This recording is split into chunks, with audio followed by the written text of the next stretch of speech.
Marcus Chen had always been told he asked too many questions. His teachers said it, his parents said it, and now apparently, the entire Galactic Council said it too. Standing in the pristine, white halls of the orbital station Nexus Prime, he wondered if this particular question would finally get him killed. The summons had come 3 days ago. A sleek vessel bearing the crimson and gold insignia of the Zephyrian Empire had descended through Earth's atmosphere like a falling star. The message was simple. The human diplomat Marcus Chen was requested to attend an urgent session of the Galactic Council. No explanation, no context, just a polite but firm invitation that everyone knew was really a command. Earth had only been part of the galactic community for 5 years. 5 short years since the day massive ships had appeared in every major city's sky, and humanity learned they were not alone. The transition had been rocky. Humans were considered primitive by most species, barely worth acknowledging. They were granted a single seat on the council, more out of cosmic politeness than any real respect for their capabilities. Marcus had been Earth's representative for 2 years now, and he'd made quite the reputation for himself. While other diplomats spoke in careful, measured phrases designed to offend no one, Marcus asked direct questions. While others accepted traditional answers, he dug deeper. It made him unpopular with many of the council's more established members, but it had also uncovered 3 major trade frauds and prevented 2 potential wars. The council chamber was a marvel of engineering and politics. Representatives from 47 different species sat in a perfect circle, each in environments tailored to their specific needs. The aquatic Malari floated in pressurized water spheres, while the crystalline Vorthak emanated from pillars of living rock. At the center sat the High Council, the 5 most powerful species in the galaxy, and there, in a throne that seemed to be carved from a single piece of starlight, sat Princess Lyralai of the Zephyrian Empire. Marcus had seen images of Zephyrians before, but nothing had prepared him for meeting one in person. Lyralai stood nearly 8 feet tall, her skin a pale blue that seemed to shimmer with its own inner light. Her hair flowed like liquid silver, and her eyes were the deep purple of distant nebulae. Most striking of all were the elegant antennae that curved from her temples, currently glowing with what Marcus had learned indicated either intense concentration or barely controlled anger. The Zephyrians were old. Their civilization had spanned the galaxy when humans were still discovering fire. They were advanced beyond human comprehension, their technology so sophisticated it seemed like magic. They were also, according to every cultural briefing Marcus had ever received, completely untouchable. Zephyrian royalty never spoke directly to representatives of lesser species. They communicated through intermediaries, if at all, which made what happened next all the more shocking. Human Marcus Chen, Princess Lyralai's voice rang across the chamber like crystalline bells. Every conversation stopped. Every representative turned to stare.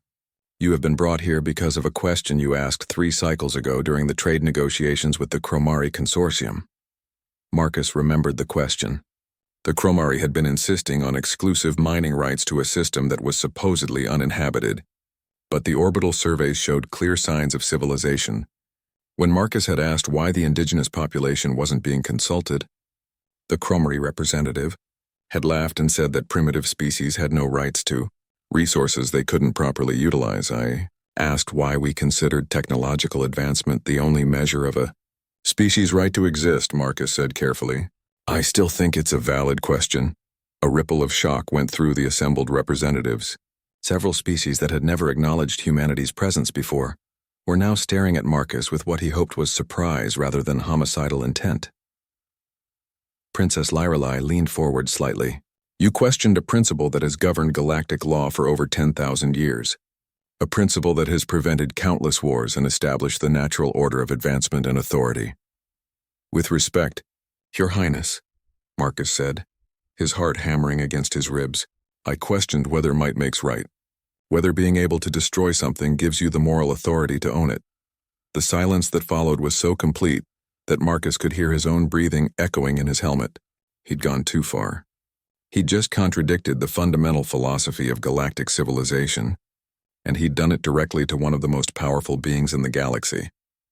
But instead of ordering his immediate execution, Princess Lyralai did something that shocked everyone present even more than Marcus's impertinence. She smiled. Interesting, she said, her antennae now glowing a soft gold. You suggest that strength should not determine authority. That technological superiority does not grant moral superiority. Tell me, human, what do you believe should determine who has the right to claim resources? To govern systems? To make decisions that affect billions of lives? Marcus realized that every eye in the chamber was on him. Representatives of species that had ruled the galaxy for millennia were waiting to hear what the primitive human had to say. He could give a safe answer, something diplomatic and non-threatening. He could back down from the philosophical cliff he'd just stepped onto. Instead, he decided to jump. I think the right to govern comes from the consent of the governed, he said.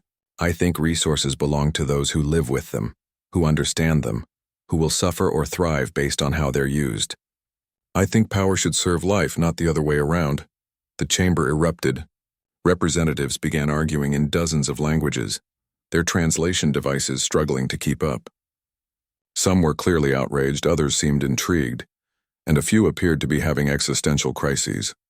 Through it all, Princess Lyrelei watched Marcus with those deep purple eyes, her expression unreadable. Finally, she raised one elegant hand and the chamber fell silent again.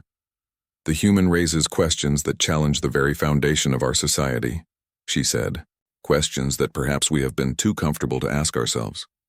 Her gaze fixed on Marcus with laser intensity. Human Marcus Chen, you will accompany me to the Zephyrian homeworld. We will discuss these matters further. It wasn't a request.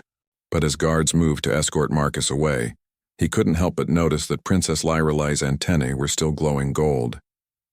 And unless he was very much mistaken, that meant she was pleased. As he was led from the chamber, Marcus wondered if his questions had just started something that would change the galaxy forever, or if they had simply ensured that humanity's time among the stars would be very, very short. The journey to Zephyr Prime took 3 days aboard Princess Lyrelei's personal vessel, the Star Weaver. Marcus had expected to spend the trip in some kind of holding cell, but instead found himself given quarters that were larger and more luxurious than his entire apartment back on Earth. The walls seemed to be made of crystallized starlight, shifting from deep blue to silver depending on the angle of view. A viewport showed the swirling colors of hyperspace rushing past at speeds that made his mind reel. He wasn't alone on the ship.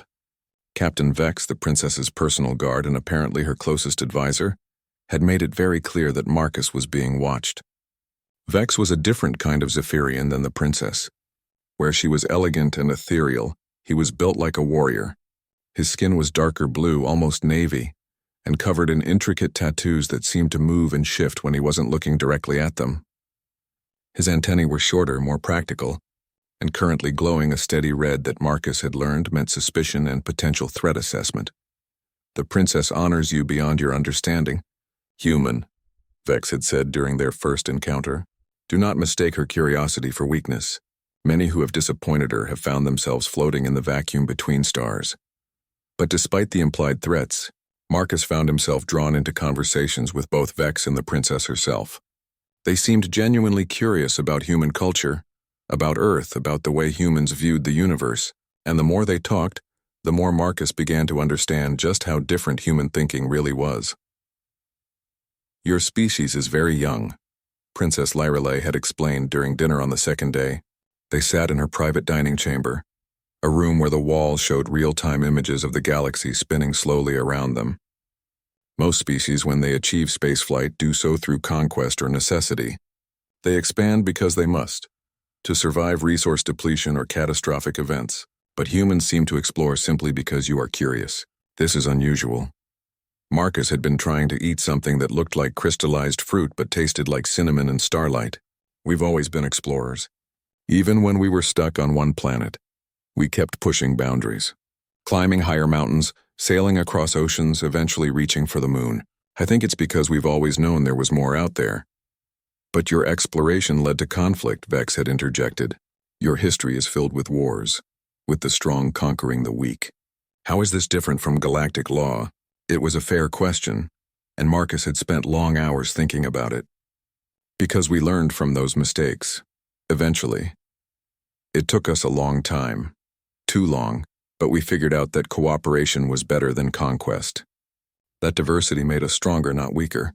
We learned that just because you can take something doesn't mean you should. Princess Lyrelay had leaned forward at that, her antennae glowing bright gold. And you believe this principle should apply to galactic civilization as well? I think any civilization that's going to last needs to be based on more than just who has the biggest weapons, Marcus had replied. Power without responsibility eventually destroys itself. Now, as the ship dropped out of hyperspace and Zephyr Prime came into view, Marcus wondered if he was about to see the ultimate expression of power with responsibility, or just power on a scale he couldn't comprehend. Zephyr Prime was beautiful beyond description. The planet hung in space like a jewel, its surface a swirling mix of silver cities and crystal forests. 3 moons orbited the world, each one clearly artificial and serving as massive space stations. Ships moved between them in streams of light, following traffic patterns that looked more like art than engineering. My homeworld, Princess Lyrelay said, appearing beside Marcus at the viewport. Capital of an empire that spans 12 sectors and 700 inhabited worlds. We have maintained peace and prosperity for over 8,000 years. It's incredible, Marcus said honestly. But I have to ask, peace for whom? The princess turned to look at him, her expression unreadable. Explain. Captain Vex mentioned that species who disappoint you end up floating in space. That doesn't sound like peace to me. That sounds like the absence of resistance. For a moment, Marcus thought he'd gone too far. Princess Lyrelay's antennae flashed from gold to red and back again. But when she spoke, her voice was thoughtful rather than angry. You suggest that our peace is built on fear rather than consent, that our empire exists because species are afraid to oppose us, not because they choose to be part of our civilization. I'm saying that true peace has to be chosen, Marcus replied. If people are only peaceful because they're afraid of what happens if they're not, then what you have isn't peace. It's just very effective intimidation. Captain Vex stepped forward, his hand moving to what Marcus assumed was a weapon. Human, you test the princess's patience. But Princess Lyrelay held up a hand, stopping him. No, Vex, the human asks important questions. Questions that perhaps we should have been asking ourselves. As their ship descended toward the planet's surface, Marcus got his first close look at a Zephyrian city. It was stunningly beautiful. All flowing lines and organic curves that seemed to grow from the crystal formations that dotted the landscape. But as they got closer, he began to notice other things. The rigid patterns of movement in the streets, the way smaller, clearly non-Zephyrian figures seemed to defer to any Zephyrian they encountered. The massive defensive installations that ringed the city, their weapons pointing outward toward space. Your Highness, Marcus said carefully, how many non-Zephyrian species live on your homeworld? Several thousand representatives from various member species, she replied. Diplomats, trade officials, cultural liaisons, but no actual communities? No families? No one who just chose to make this their home? Princess Lyrelay was quiet for a long moment. Zephyr Prime is sacred to our people. It is not appropriate for lesser species to... She stopped mid-sentence, her antennae flashing from red to purple. You have done it again, human. Made me examine an assumption I had never questioned. The ship landed in what Marcus could only describe as a palace that had been carved from a mountain-sized crystal. Spires reached toward the sky like frozen lightning, and the entire structure hummed with energy that made his teeth ache. As they disembarked, Marcus realized he was probably the first human to ever set foot on the Zephyrian homeworld. Come, Princess Lyrelay said, gesturing for him to follow. There is someone I want you to meet, someone who has been very interested in your questions about strength and authority. As they walked through corridors that seemed to shift and change around them, Marcus couldn't shake the feeling that he was walking towards something that would change everything. Not just for him, not just for humanity, but for the entire galaxy. Behind them, Captain Vex followed silently, his antennae now glowing a color Marcus had never seen before. A deep, pulsing purple that somehow conveyed both anticipation and dread. Whatever was waiting for them at the end of these crystal corridors, Marcus suspected it was going to answer his questions in ways he had never expected. The throne room of the Zephyrian Emperor was a space that defied Marcus's understanding of architecture. The chamber seemed to exist in multiple dimensions simultaneously, its walls extending infinitely upward, while somehow remaining intimate and enclosed. Pillars of pure energy supported a ceiling that showed the real-time positions of every star in the Zephyrian Empire, thousands of points of light slowly moving in their eternal dance. At the center of this impossible space sat Emperor Thane, and Marcus immediately understood why the Zephyrian Empire had ruled the galaxy for millennia. The Emperor was ancient beyond human comprehension. His skin had the translucent quality of someone who had lived for thousands of years, and his antennae were pure white, glowing with a steady light that seemed to pulse in rhythm with the movement of the stars above. When he looked at Marcus, it felt like being examined by the weight of history itself.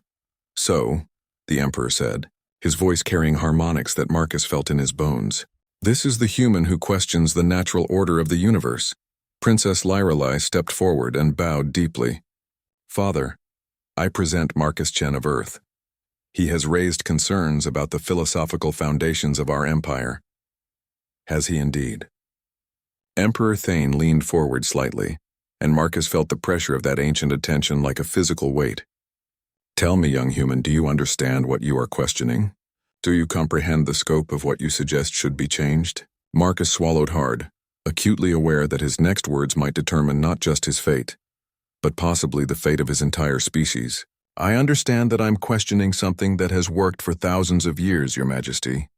But I also think that just because something has worked doesn't mean it's the only way, or even the best way." Emperor Thane was silent for a long moment, his white antennae pulsing slowly. 8,000 years ago, he said finally, "when I was young and the Zephyrian Empire was merely one civilization among many, the galaxy was in chaos. Hundreds of species warred constantly. Worlds were burned to cinders over resources and territory. Entire civilizations were wiped out in the course of a single battle. The strong preyed upon the weak without mercy or consequence." The Emperor gestured, and the air in front of them shimmered, showing holographic images of ancient battles. Marcus watched ships the size of cities tear each other apart while planets burned below them. "We brought order to that chaos," the Emperor continued.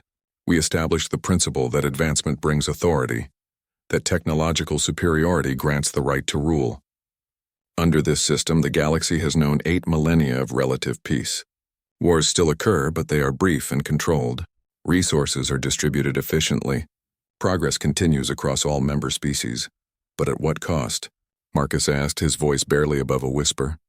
The holographic images changed, showing peaceful worlds where clearly less advanced species went about their daily lives under the watchful presence of more advanced overseers. It looked orderly, efficient, peaceful. It also looked like the most benevolent prison imaginable. "At the cost of stagnation," said a new voice from the shadows. Marcus turned in surprise as another figure stepped into the light. This Zephyrian was different from any he had seen before. She was clearly ancient, perhaps as old as the Emperor himself. But where he radiated authority and power, she seemed to embody wisdom and sadness.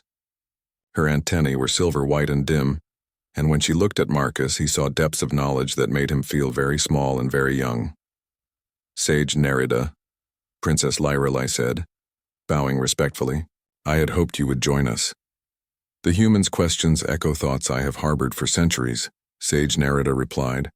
She moved to stand beside the Emperor's throne, her ancient eyes fixed on Marcus. "Tell me, young human, in your species' history, when did your greatest advances occur? In times of peace and order, or in times of challenge and change?" Marcus thought about human history, about the bursts of innovation that had driven their civilization forward. "Usually during times of challenge," and he admitted. "When we were forced to adapt, to find new solutions, to question old assumptions." "Precisely," Sage Nerida said. "And what have we given the galaxy with our 8,000 years of order?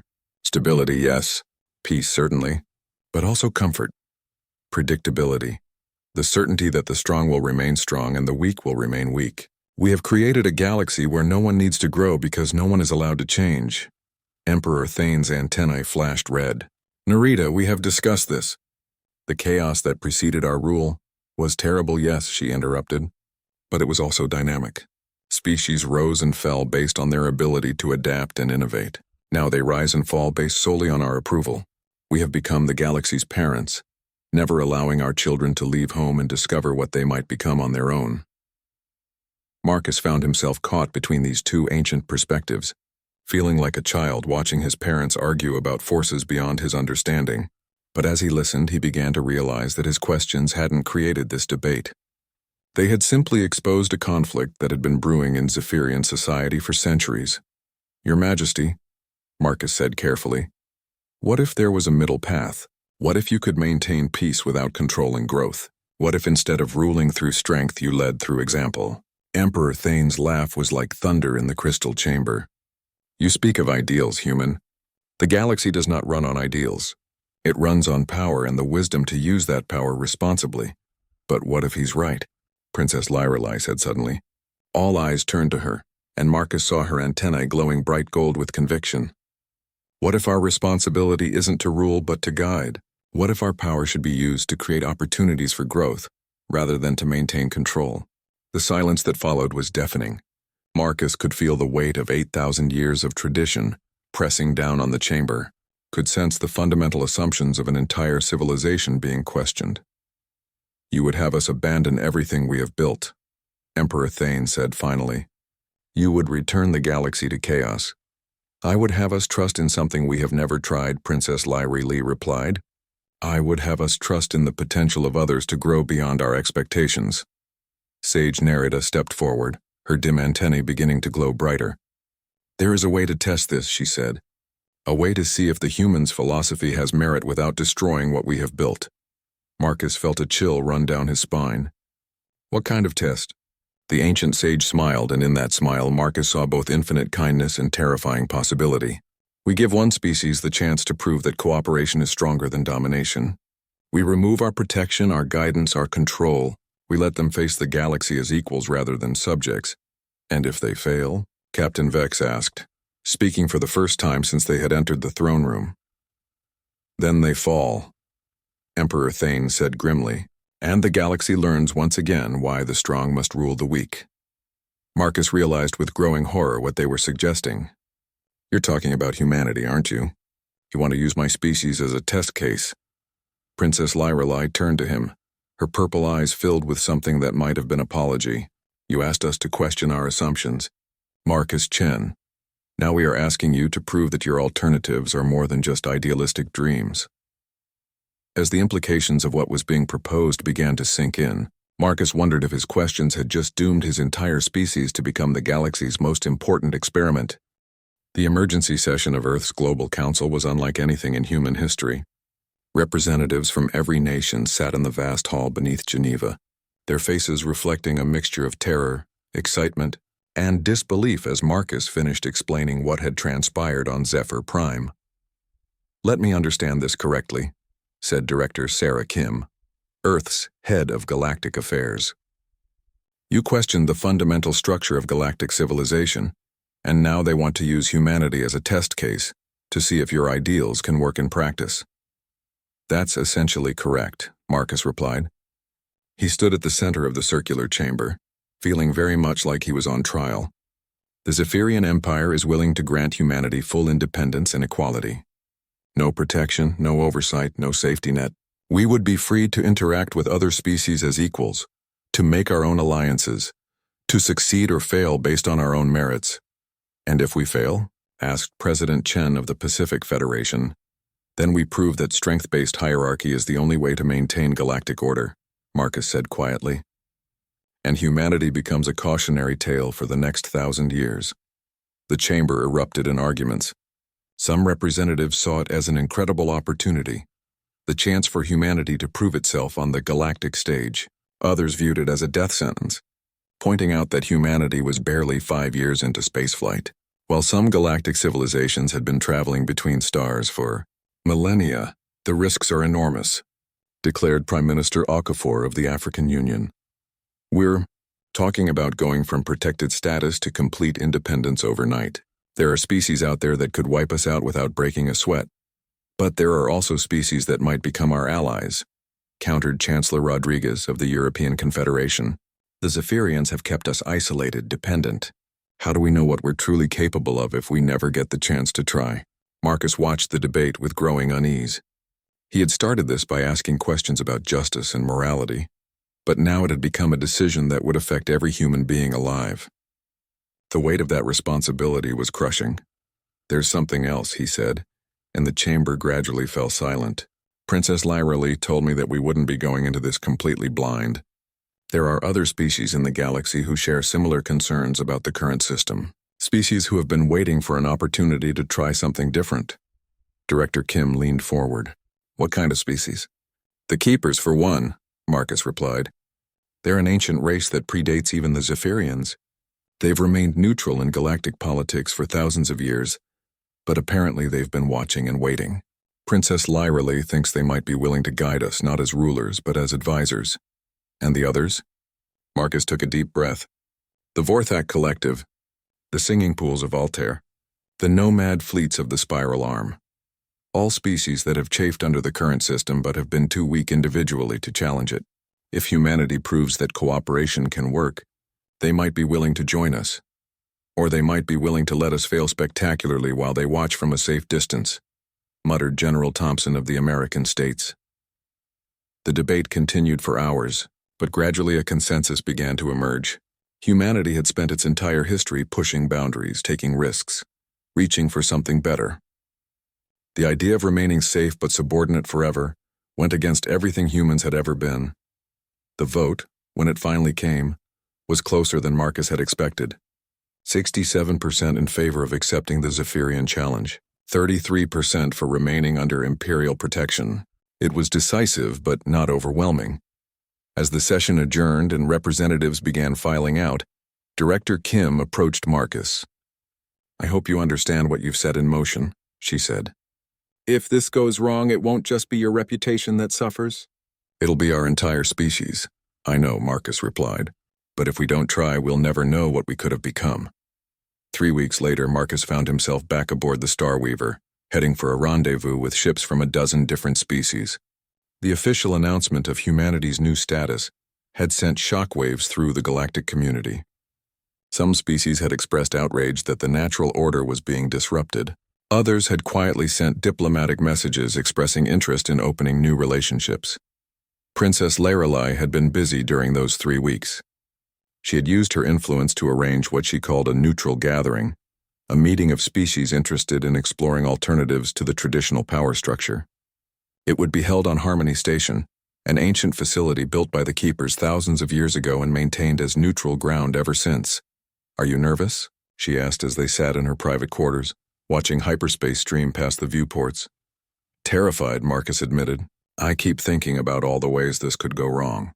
What if humanity isn't ready for this kind of responsibility? What if we prove that your father was right all along?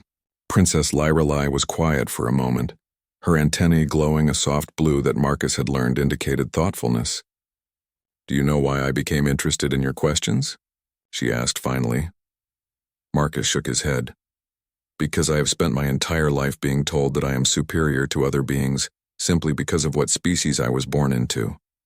She said, I have watched my people make decisions about the lives of billions without ever asking those beings what they wanted. I have seen us justify terrible actions because we believed our technological advancement gave us the right to rule. She turned to look at him directly. Your species may be young, Marcus Chen, but in 5 years you have shown more growth, more adaptability, more willingness to question your own assumptions than most species show in centuries. If anyone can prove that cooperation is stronger than domination, it is humanity.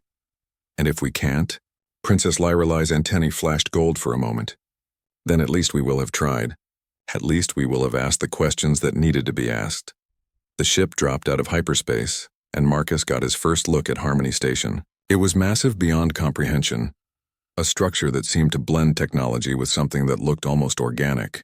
Ships from dozens of different species were already docked at its various ports, representing the largest gathering of independent minds the galaxy had seen in millennia. The real test begins now, Princess Lyrale said.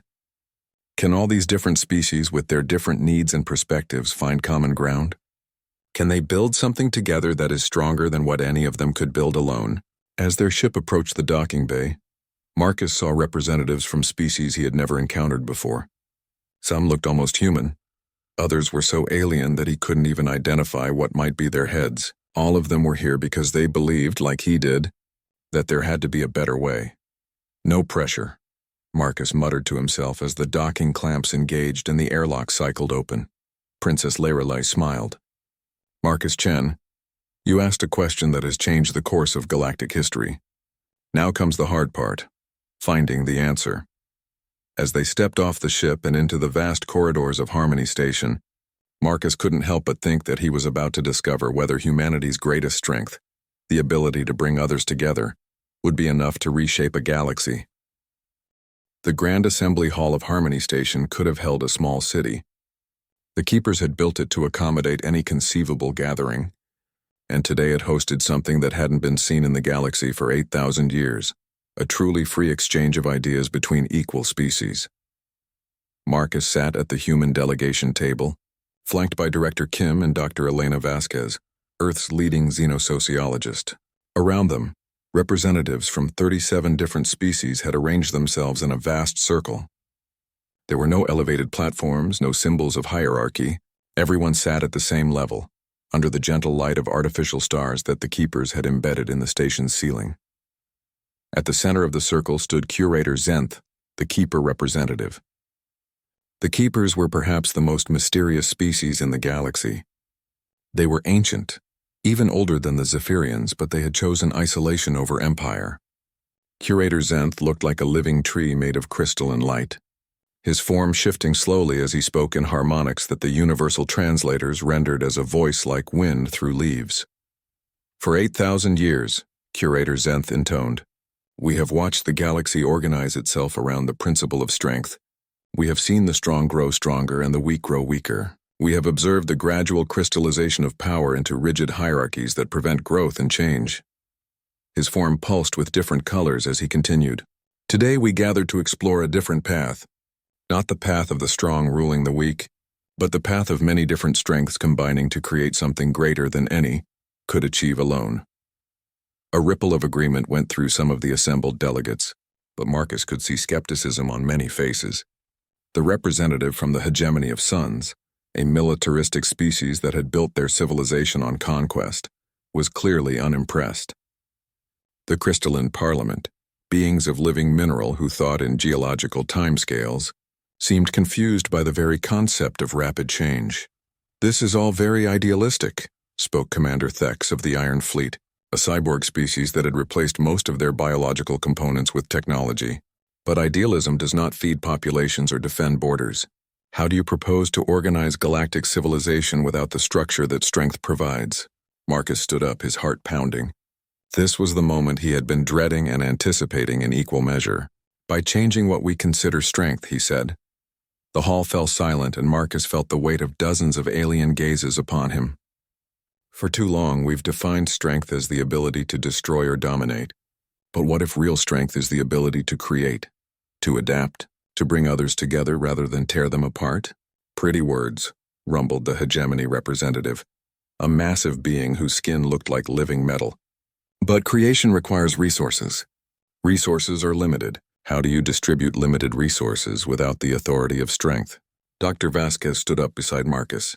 Actually, that's based on a false assumption, she said. Resources aren't limited by scarcity. They're limited by our ability to use them efficiently. And the best way to use resources efficiently is through cooperation and specialization. She gestured, and her tablet projected a holographic display into the center of the circle. Take the Terran Centauri trade route, for example. When the Zephyrians controlled it, they allocated resources based on species ranking. Higher-ranked species got priority access. Lower-ranked species got leftovers. The route operated at about 60% efficiency. The hologram shifted, showing different data streams. But in the past month, since humanity began coordinating directly with the other species using that route, efficiency has jumped to 91%. Why? Because we stopped thinking about who deserved resources and started thinking about who could use them best. A new voice joined the conversation, melodic and haunting. It came from the representative of the singing pools, an aquatic species whose entire civilization was based on harmony and resonance. The human speaks of efficiency, but there is more than that. There is the harmony of purpose. When beings work together toward common goals, they achieve things that no amount of force can accomplish. But what happens when purposes conflict? Demanded the crystalline parliament representative, their voice like grinding stone. What happens when species have fundamentally incompatible needs? Marcus had been hoping someone would ask that question. You negotiate. You compromise. You find creative solutions that meet everyone's most important needs even if no one gets everything they want. And if negotiation fails? pressed Commander Thex. Then you accept that some problems don't have perfect solutions, Marcus replied. But you keep trying because the alternative is to give up on the idea that different kinds of beings can coexist peacefully. Curator Zenth's form brightened. The human touches on something profound. The current system assumes that conflict is inevitable and therefore must be controlled through strength. But what if conflict is simply a sign that we have not yet found the right solution? That's naive, snorted the hegemony representative. Some conflicts are zero-sum. Some needs are genuinely incompatible. Are they? Asked Princess Lyrily, speaking for the first time since the session began. Or have we simply become too comfortable with zero-sum thinking to look for positive-sum solutions? The debate that followed was unlike anything Marcus had ever witnessed. Dozens of species, each with their own perspectives and experiences, began sharing stories of cooperation and conflict, of successes and failures in working together. The universal translators struggled to keep up as languages that had never been spoken in the same room before mixed and blended. The representative from the nomad fleets, a species that lived entirely in space and had no fixed homeworld, told of how they had learned to survive by trading knowledge and services rather than competing for territory. The symbiotic collective, beings who existed as partnerships between multiple different life forms, demonstrated how different types of consciousness could merge to create something greater than the sum of their parts, but it was the testimony of the representative from the forgotten worlds that truly shifted the mood in the hall. The forgotten worlds were a group of planets that had been devastated by war centuries ago and then abandoned by the greater galactic community as worthless. Their representative, a being whose species Marcus didn't recognize, stood slowly and spoke in a voice worn by suffering. For 300 years, they said, our worlds have been rebuilding without the help or oversight of any empire. We have had to learn cooperation not as an ideal, but as a necessity. We have had to find ways for 7 different species to share limited resources on damaged planets. The representative paused, and Marcus could see the emotion in their alien features. We have succeeded. Not because we are strong, but because we had no choice but to be wise. Our worlds are not wealthy, but they are peaceful. Our people are not powerful, but they are content. We have proven that cooperation is not just an ideal. It is a practical necessity for survival. The hall was completely silent when they finished speaking. Even the skeptical representatives seemed moved by the testimony. Curator Zenth's form pulsed with warm golden light. Perhaps, he said, it is time to stop thinking of this as an experiment. Perhaps it is time to think of it as an evolution. Princess Lyrily stood up, her antennae glowing brilliant gold. The Zephyrian Empire has maintained order for 8,000 years. But order is not the same thing as justice. Stability is not the same thing as growth. It is time for us to step back and allow the galaxy to discover what it can become when it is free to choose its own path. Marcus felt a chill run down his spine. She was talking about more than just humanity's independence. She was talking about the voluntary dissolution of the greatest empire in galactic history. Your Highness, he said carefully, are you sure about this? Princess Lyrily smiled, and in that smile, Marcus saw both infinite courage and infinite hope. No, she said, but I am sure that the question you asked, whether might makes right, deserves an answer. And the only way to find that answer is to try something different.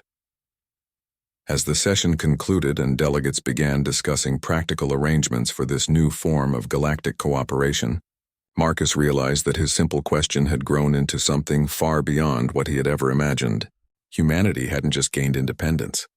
They had become the catalyst for a transformation that would reshape the entire galaxy. The question now was whether that transformation would lead to a golden age of cooperation, or to chaos that would make the ancient wars look like minor disagreements. 6 months after the Harmony Station gathering, Marcus stood on the observation deck of the CSS Unity, humanity's first truly independent starship. Through the viewport, he could see something that would have been impossible under the old galactic order. A joint construction project involving 12 different species, all working as equals to build a new kind of space station. The cooperative network, as it had come to be known, was growing faster than anyone had expected. What had started as a philosophical discussion had become a practical reality as species after species chose to withdraw from traditional empire structures and join the new collaborative model. The morning reports. Ambassador, said Lieutenant Commander Sarah Park, offering Marcus a data tablet.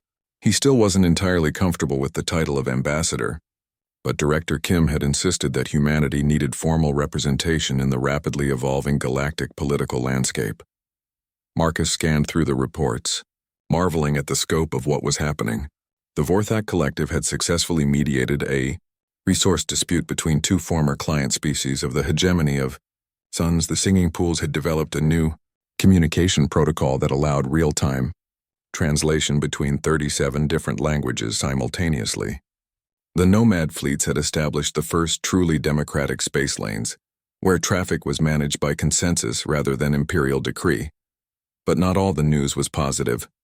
The traditional empires were not taking the dissolution of the old order quietly. "What's the latest from the hegemony border?" Marcus asked. Lieutenant Commander Park's expression grew grave. 3 more systems have declared independence and applied to join the network. The hegemony response has been aggressive. They've stationed battle fleets at the edge of every system that's considering defection. Marcus sighed. They had known this would happen eventually. The old empires couldn't allow the new system to succeed, because success would prove that their authority was built on fear rather than necessity. If species could govern themselves cooperatively, what did they need emperors for? Any word from Princess Lyrelei? She's in emergency session with her father. Apparently, the Zephyrian High Command is demanding that she return to traditional imperial policy. They see the cooperative network as a threat to galactic stability. Marcus set down the tablet and stared out at the construction site. Beings who had never worked together before were collaborating to create something unprecedented. A space station designed not for military purposes or trade control, but purely to facilitate communication and cooperation between species. It was beautiful in its simplicity and revolutionary in its implications. His contemplation was interrupted by the comm system crackling to life. "Ambassador Chen, please report to the communications center immediately. Priority 1 message from Zephyr Prime." Marcus hurried through the ship's corridors, his mind racing. A Priority 1 message from the Zephyrian homeworld could mean anything, from an invitation to dinner to a declaration of war. Given the current political climate, he was hoping for the former, but preparing for the latter. The communications center was buzzing with activity when he arrived.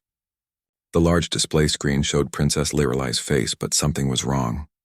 Her usually composed features were strained, and her antennae were flickering between colors in a pattern that indicated extreme stress. "Marcus," she said as soon as she saw him, "I don't have much time. The Imperial Council has voted to end the experiment. My father is mobilizing the fleet to restore order to what they're calling the rebel systems." Marcus felt his blood turn to ice. "How long do we have?" 3 days, maybe 4, before the first battle groups reach the outer systems. They're planning to make examples of the newest network members to discourage further defections. What about you? What's your status? Princess Lyrelei's expression grew even more strained. "I've been relieved of my command and confined to the palace. My father believes I've been corrupted by exposure to inferior species." Her antennae flashed red with anger. "He cannot conceive that I might have simply learned something from you." Marcus leaned forward. "Lyrelei, there has to be something we can do. Some way to prevent this without bloodshed." "There is," she said quietly, "but it requires a leap of faith that may be too great even for the network to make." "What do you mean?" Princess Lyrelei took a deep breath. "The Keepers have contacted me through back channels. They have something they call the Archive, a repository of knowledge and technology that they've been gathering for millions of years. They've offered to share it with the network, but only if you can prove that the cooperative model truly works." "What kind of proof do they need?" "They want to see the network defend itself without resorting to the same kind of hierarchical military structure that characterizes the empires. They want to see if cooperative principles can work even in crisis." Marcus stared at the screen, his mind reeling. "You're talking about facing the Zephyrian Imperial fleet with a loose alliance of species that have never fought together before, using cooperative tactics against the most advanced military force in the galaxy." "Yes," Princess Lyrelei said simply. "And if you fail, the network will be destroyed and the galaxy will return to Imperial rule for another 8,000 years. But if you succeed," she didn't need to finish the sentence, "if they succeeded, they would prove once and for all that cooperation was not just idealistic dreaming, but a practical alternative to might makes right governance. There's more. Princess Lyrelei continued. Captain Vex has been in contact with other military commanders throughout the Empire. Many of them have their own doubts about the current system.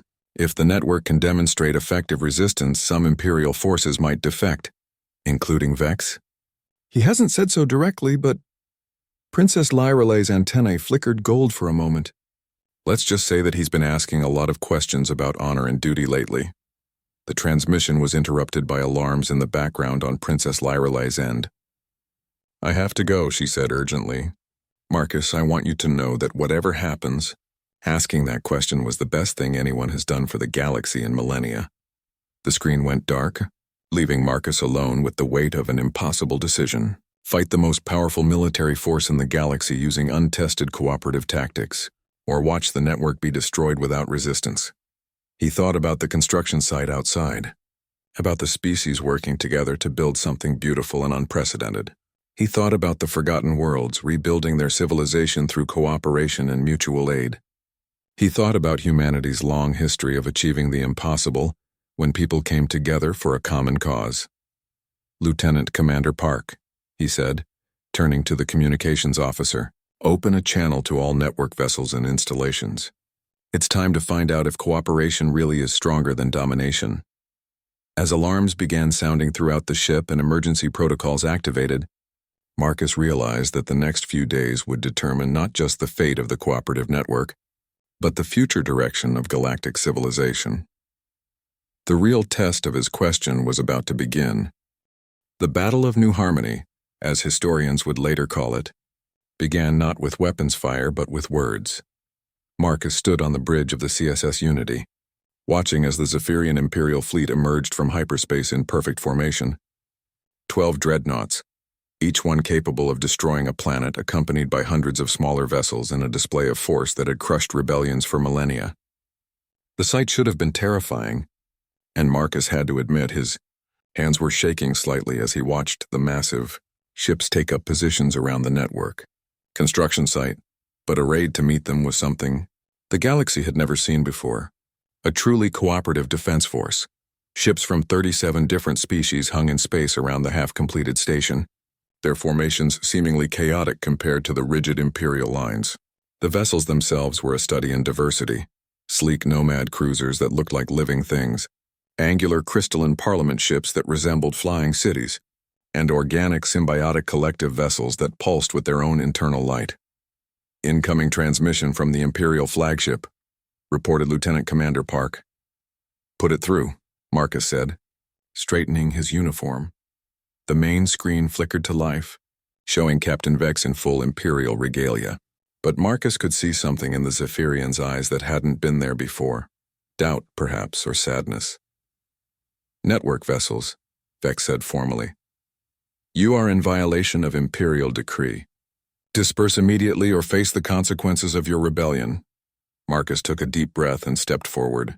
Captain Vex, this is Ambassador Chen of the Terran Cooperative and the Network Alliance. We are not in rebellion. We are exercising our right to self-determination and peaceful assembly. You are harboring fugitive technologies and promoting sedition against lawful authority, Vex replied, but his heart didn't seem to be in the words. Stand down immediately. I'm afraid we can't do that, Marcus said. But we don't want to fight you either. Captain, you've seen what we're building here. You've seen species working together as equals, creating something beautiful instead of destroying it. Is this really what the Zephyrian Empire wants to crush? For a moment, Vex's formal mask slipped and Marcus saw the individual beneath the uniform. What I want is irrelevant, human. I have my orders. But orders aren't the same thing as duty, said a new voice over the comm channel. Marcus turned in surprise as another ship appeared on the tactical display. A Zephyrian vessel, but one broadcasting network identification codes. Captain Dex of the cruiser Starlight, the voice continued. I cannot in good conscience fire upon beings whose only crime is working together for mutual benefit. The Imperial formation wavered as 3 more Zephyrian ships broke ranks and moved toward the network fleet. On the main screen, Marcus could see Vex's antennae flashing rapid patterns of shock and dismay. All Imperial vessels, maintain formation, Vex commanded. Any ship that breaks ranks will be considered in rebellion, but the defections had started something that couldn't be stopped. Ships from other Imperial species began leaving their formations as well, a hegemony destroyer, its commander apparently having second thoughts about attacking former allies. 2 cruisers from the crystalline Parliament's old Imperial fleet, their crews choosing cooperation over coercion. "This is impossible," Vex whispered, and Marcus realized the captain had left his communication channel open. "The Empire cannot function if military units choose their own loyalties." "Maybe that's the point," Marcus said gently. "Maybe an empire that only functions through unquestioning obedience isn't an empire worth preserving." What happened next would be debated by military strategists for generations. Instead of opening fire on the defecting ships, Captain Vex did something unprecedented in Imperial military history. He called for a ceasefire and requested permission to negotiate. The negotiations took place aboard Harmony Station, hastily completed by crews working around the clock. Representatives from the Imperial fleet, the Network Alliance, and the defecting ships gathered in the station's central council chamber, a room specifically designed to accommodate beings of radically different sizes and environmental needs. Marcus found himself sitting across from Captain Vex, with Princess Lyrale's image flickering on a secure communication screen between them. She had managed to escape Imperial custody with the help of Sage Nerida and several other reform-minded Zephyrians, but she remained in hiding on Zephyr Prime. "The situation is untenable," Vex said, his antennae dim with exhaustion. "The Empire is fracturing. Half my fleet has defected, and reports are coming in of similar defections throughout Imperial space. If this continues, we'll have civil war within the month." "Or you could have transformation," suggested Curator Zenth, who had arrived with a full delegation of keepers. "The galaxy is changing, Captain. The question is whether the Zephyrian Empire will lead that change or be swept away by it." Princess Lyrale's image leaned forward. "Father is calling for full mobilization. He wants to crush the network before it can spread further, but the military is divided, and many civilian populations are openly supporting the cooperative movement." Marcus looked around the table at the assembled representatives, former enemies, working together to find a peaceful solution to what could have been the most devastating war in galactic history. "What if we offered a different path?" he said. "What if instead of trying to preserve the old empire or destroy it completely, we helped it evolve into something new?" "What do you mean?" asked Captain Vex. "I mean a voluntary confederation," Marcus replied. "Species choosing to work together not because they're forced to, but because they want to. Imperial technology and knowledge shared freely rather than hoarded. The Zephyrian Empire transformed from a hierarchy based on strength into a cooperative network based on mutual benefit." The negotiations continued for 3 days, with representatives shuttling back and forth between the various factions. Marcus watched as beings who had been enemies for centuries began finding common ground, as ancient grievances were set aside in favor of future possibilities. The breakthrough came when Emperor Thane himself arrived aboard his personal flagship, accompanied by a small escort that included many of the Empire's most progressive leaders. The ancient ruler looked older than Marcus remembered, his antennae dim and his movements slow. But when he spoke, his voice still carried the weight of 8 millennia of authority. "I have ruled for longer than most species have existed," the Emperor said. "I have seen the galaxy through wars that would have destroyed entire civilizations. I believed that strength was the only thing that could prevent chaos." He paused, looking around the table at the assembled representatives. "But perhaps I was wrong. Perhaps it is time for strength to serve wisdom rather than the other way around." The treaty that emerged from those negotiations would reshape galactic civilization. The Zephyrian Empire would remain, but as a voluntary confederation of equals rather than a hierarchy of subordinates. Imperial technology would be shared freely with all member species. Disputes would be resolved through negotiation and consensus rather than imperial decree. Most importantly, the treaty established the principle that had started it all: that might does not make right, and that the right to govern comes from the consent of the governed. 6 months later, Marcus stood once again on the observation deck of the CSS Unity, but this time he wasn't alone. Princess Lyrale stood beside him, no longer a princess but the democratically elected representative of the Zephyrian systems to the new galactic cooperative. "Do you ever regret asking that question?" she asked, watching as ships from dozens of species worked together to build the first truly cooperative deep space exploration vessel. Marcus thought about everything that had happened. The fear, the uncertainty, the moments when it had seemed like the entire galaxy might tear itself apart. He thought about the species that had chosen cooperation over conflict, about the ancient empires that had voluntarily transformed themselves into something better. Never, he said. Even if we had failed, even if everything had fallen apart, it would have been worth it to try. Princess Lyraleigh's antennae glowed soft gold. And now we get to see what the galaxy becomes when everyone gets to ask questions. As they watched, a new ship emerged from the construction bay, a vessel designed not for war or conquest, but for exploration and discovery. Its mission would be to seek out new forms of life and new civilizations, not to conquer them, but to invite them to join the growing community of cooperation that was spreading across the galaxy. Marcus smiled, thinking about the question that had started it all. Sometimes the most important thing you could do was simply ask why things were the way they were, and whether they had to stay that way forever. The answer, as it turned out, was that they didn't, and that made all the difference.